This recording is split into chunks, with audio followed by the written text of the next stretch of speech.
Money plant ఎవరిని అడిగి తెచ్చుకోకూడదు, అడగకుండా తెచ్చుకోవాలి అంటూ ఉంటారు కదా, అది ఎంతవరకు నిజం? మీరు నమ్ముతారా ఇటువంటివి? ఏమోనండి, ఏ విషయంలో నమ్మినా నమ్మకపోయినా మాత్రం మొక్కల విషయంలో నేను ఇటువంటి రూమర్స్ ఏమీ నమ్మను. ఎందుకంటే మొక్కల వల్ల మనకి గుడ్ ఆక్సిజన్ రిలీజ్ అవుతుంది, ఇంకా ప్లెజెంట్ వాతావరణాన్ని మనం క్రియేట్ చేసుకోవచ్చు.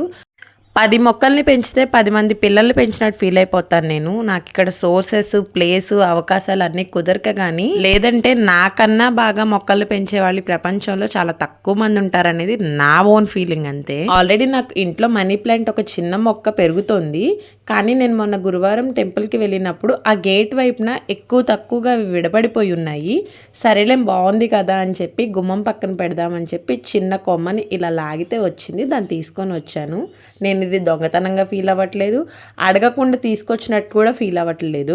అక్కడ ఆ మాత్రం ఫెసిలిటీ అండ్ ఆ మాత్రం ఫ్రీడమ్ అనేది ఆ టెంపుల్లో నాకు ఉంది కాబట్టే నేను తీసుకురాగలిగాను.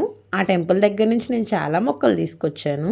అడగకుండా మనీ ప్లాంట్ తీసుకొచ్చి ఇంట్లో పెట్టుకుంటే చెప్పలేనంత డబ్బు వచ్చి ఇంట్లో పడిపోతుంది అనేది పిచ్చి రూమర్ అది.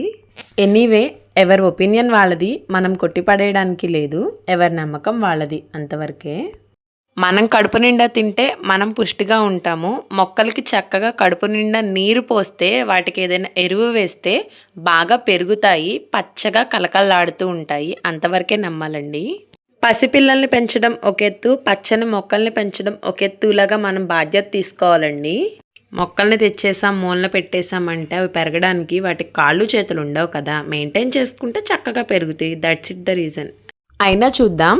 మేము ఈ మొక్కను తీసుకొచ్చింది మొన్న గురువారం 9వ తారీఖు ఏప్రిల్ మంత్.